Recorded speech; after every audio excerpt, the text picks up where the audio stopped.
New Zealand vs ශ්‍රී ලංකා ගහලා තියෙන matches 28න් New Zealand matches 16ක් දිනලා තියෙනවා ශ්‍රී ලංකා මැචස් 9යි දිනලා තියෙන්නේ and ඒකේ ඇවිල්ලා ටයි මැච් දෙකක් තියෙනවා මේ මැච් දෙකම ශ්‍රී ලංකා ගහලා තියෙනවා and no result එක මැච් එකක් තියෙනවා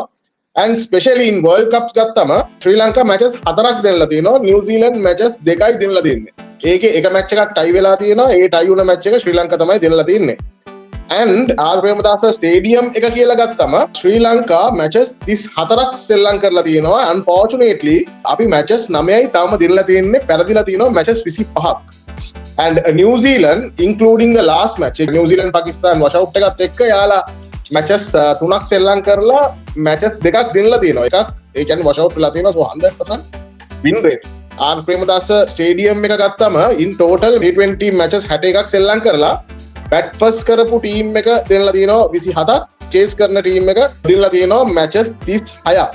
ඉතින් මේ ස්ටැට් එක ගැන කතා කරනවා නම් ග්‍රවුන්ඩ් කන්ඩිෂන්ස් ගැන කතා කරනවා නම් අයියා මොනවද හිතන්නේ මේ පර්ටිකුලර් මැච් එකට යද්දී අපේ මැච් අප්ස් මොන වගේ වෙයිද කියලා මම නම් කියන්නේ ෆස්ට්ලි මේ ඔක්කොම ස්ටැට්ස් ටික පැත්තකට දාලා මැච් එකට යන්න කියලා තමයි කියන්න තියෙන්නේ වෙන නම් කියන්න දෙන්නේ නැහැ මොකද ඒ ස්ටැට්ස් බලපුවාම ලංකාවට ඇත්තට හොඳ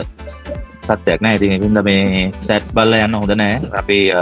ගිහිල්ලා මේ මැච් එක සෙල්ලම් කරන්න ඕනේ අපේ පර්ෆෝමන්ස් ගැන තමයි වැඩිපුර හිතන්න ඕනේ අපේ දැන් අපි කලින් කතා කරපු ඒ අපි හදාගන්න ඕන දේවල් ටික පොඩ්ඩක් හදාගන්න ඕනේ ඒ ටික පොලිෂ් කරගෙන ගියා නම් අපිට මේ මැච් එක දිනන්න පුළුවන් මොකද ඔය ස්ටැට්ස් හැම එකේම තියෙන්නේ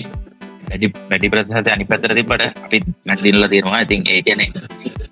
අපි මැච් හැම එකම පෙරදිලා නැහැ මැච් දිනලා තියෙනවා ඒ මේ දවස් දෙකේ අපිට රෙකෝඩ් එක එච්චර හොඳ නැහැ අපි ඒත් හොඳට කරපු අවස්ථාවල් ගොඩක් තියෙනවා ඉතින් ඒක තමයි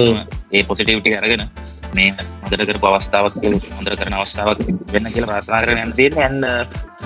අපේ ටීම් එකේ අපි දන්නවනේ දැන් හදාගන්න ඕනේ ටීම් එක දන්නවා ප්ලේයර්ස්ලා ටිකක් දන්නවා මොනවද කරන්න ඕනේ කියලා දන්නවා මොනවද අඩුපාඩු කියලා දන්නවා ඒ කියන්නේ දන්නවා අපිට පේන එක ඉතින් නම් ළඟින් අනිත් අයට පේනවා වගේ මෙයාලට තේරෙනවා ඉතින් අපි මේක දිගින් දිගට මෙයාලට සෙස් කරලා වැඩකුත් නැහැ එයාගලගේ රෙස්පොන්සිබිලිටි එක දැන් මේ මැච් එකට ඇවිල්ලා පෙන්නන්න ඒක වෙනස් කරන්න පුළුවන් කියලා ඒ කියන්නේ ටික ඇතුලේ තියෙනවා මේ මැච් එක දිනන පොලිටික්ස් එක ඒ ටික එළියට දාන්න විතරයි තියෙන්නේ කියලා මොකද නිව්සීලන්ඩ් උත්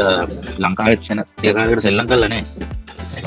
මොකද ඉන්දියාවේ සෙල්ලම් කරාට ඉන්දියාවේ මේ ටිකක් වෙනස් ඉතින් ඒක නිසා